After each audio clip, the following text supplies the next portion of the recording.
Welcome back to a new episode of Italian Lessons with Flavia. If you're new to our channel, be sure and subscribe. And if you like this video, give it a thumbs up. And if you have any questions, leave a comment below. Today, I'm going to read to you the Italian tongue twisters. If you practice them, you'll begin to speak faster.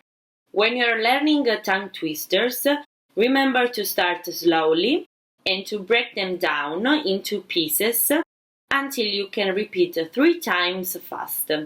Let's get started. Sul mare ci sono 9 navi nuove, una delle 9 non vuole navigare. Porta aperta per chi non porta parta pure, poco importa. Sotto le frasche del capanno 4 gatti grossi stanno, sotto 4 grossi sassi 4 gatti grossi e grassi. È la mamma che ti sveglia o la sveglia che ti sveglia? E chi è che sveglia la mamma che ti sveglia?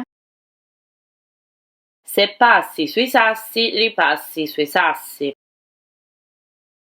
Vedo un ragno nel suo regno, che lavora con impegno, e un ognomo che fa il bagno con un cigno nello stagno.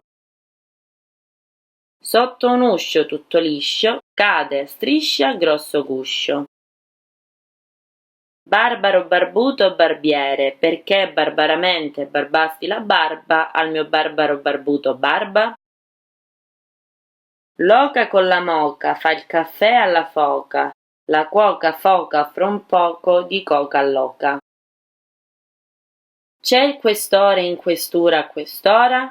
No, non c'è il questore in questura a quest'ora, perché se il questore fosse in questura a quest'ora, sarebbe questa la questura. Thanks for watching, I hope you enjoyed this video and don't forget to follow me on Facebook and Instagram page Italian Lessons with Flavia. So, ciao for now!